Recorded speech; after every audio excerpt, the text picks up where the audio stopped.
परीलोक में मोना नाम की परी की 3 बेटियां थी। बड़ी बेटी का नाम सोनी, बिचली बेटी का नाम मधु और छोटी बेटी का नाम शिखा था।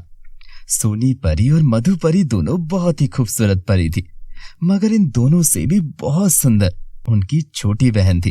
पूरे परीलोक में शिखा के जैसा कोई भी नहीं था और पूरे परीलोक में सिर्फ शिखा के ही चर्चे होते रहते थे। उसकी खूबसूरती को लेकर हमेशा कोई ना कोई बात करता ही रहता था और इस बात से उसकी दोनों बहनें बहुत ही ज्यादा चिढ़ती थी। एक दिन की बात है, जब शिखा अपने दोस्तों के साथ खेल रही थी तो उसकी दोस्त उससे कहती है, शिखा तुम तो आज बहुत सुंदर लग रही हो। अरे पिंकी तू भी ना कैसी बात कर रही है। हमारी शिखा तो हमेशा से ही बहुत सुंदर लगती है और कभी भी इसकी सुंदरता में कोई कमी नहीं आती है। हमेशा चांद के जैसी चमकती हुई दिखाई देती है। हाँ चिंकी तुम सही कह रही हो। काश मैं भी इसके जैसी ही बहुत सुंदर होती तो पूरे परीलोक में मेरी भी ऐसी ही बातें होती। शिखा और उसके दोस्तों के बीच हो रही बातों को शिखा की दोनों बहनें चुपके से सुन रही थी और मन ही मन अपनी बहन से चिढ़ रही थी और उसके जैसी सुंदर दिखना चाहती थी। देखा सोनी तुमने कैसे शिखा के नाम के हर जगह चर्चे हो रहे हैं। हमें तो कोई पूछता भी नहीं है। हाँ मधु, जब से ये पैदा हुई है तब से तो हमें कोई देखता भी नहीं है और ना ही हमारी कोई तारीफ करता है। इसका कुछ तो करना पड़ेगा। सोनी, मैंने सुना है कि परीलोक में एक ऐसा कीड़ा है जो एक सुंदर से भी सुंदर परी को चुड़ैल के जैसा बना सकता है, मगर मुझे पता नहीं वो कहाँ पर मिलता है। बस सुना है कि वो परीलोक में जो पहाड़ी है वहीं कहीं पर उसे देखा गया है। अरे तो क्या हुआ, चल हम दोनों उसे ढूंढते हैं और इसकी सारी खूबसूरती को इससे छीन लेते हैं, तभी तो इसे पता चलेगा ना।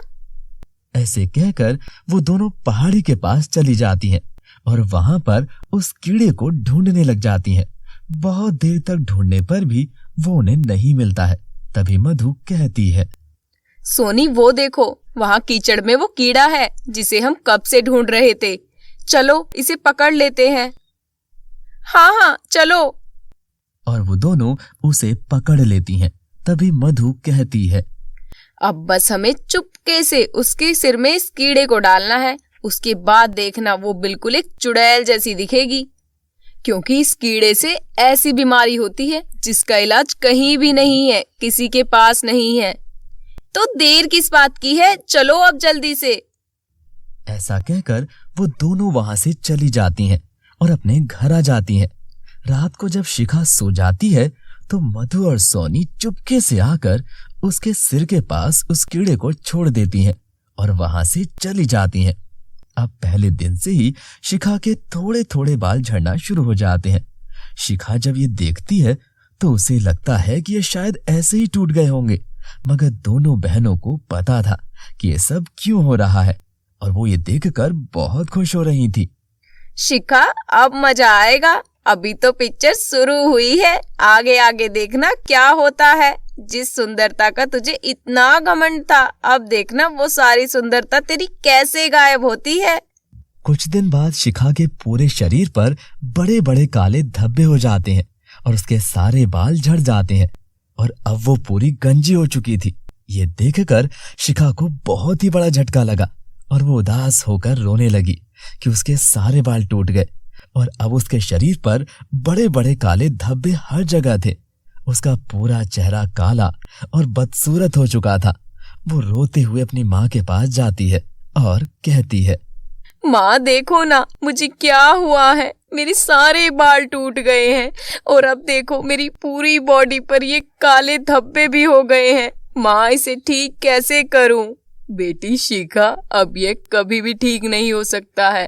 तुम्हें एक ऐसे कीड़े ने काट लिया है जिससे ये बीमारी होती है और बेटी इसका इलाज तो अभी तक किसी के पास भी नहीं है मेरी बच्ची। नहीं माँ, ऐसे मत कहो, मैं ऐसे तो बहुत बदसूरत लग रही हूँ। कोई मेरे साथ खेलना भी पसंद नहीं करेगा और ना ही मेरे पास आएगा। सब मेरा मजाक उड़ाएंगे। माँ आप कुछ करो ना माँ। मैं कुछ भी नहीं कर सकती मेरी बच्ची। तभी वहां पर उसकी दोनों बहनें भी आ जाती हैं। वो शिखा से कहती हैं, ये तो होना ही था, आखिर तुम्हें अपनी सुंदरता पे बहुत घमंड जो आ गया था। ऐसे मत कहो दीदी, मैंने तो कभी भी अपनी सुंदरता पर घमंड नहीं किया। वो तो हमें पता है कि तूने घमंड नहीं किया, पूरे दिन अपनी सुंदरता का भजन करती फिरती थी। शिखा रोने लगती है और बहुत दिनों तक रोती ही रहती है अपनी ऐसी हालत के ऊपर। अब जब वो बाहर खेलने के लिए जाती तो उसके दोस्त उसे काली चुड़ैल, काली भूत, गंजी, टकली बोलकर उसे चिढ़ाते रहते और उसके साथ खेलने से भी मना कर देते थे, क्योंकि उन्हें लगता था कि कहीं ये बीमारी उन्हें ना हो जाए। और उसकी बड़ी बहनें भी उसे बहुत ही चिढ़ाती रहती थी।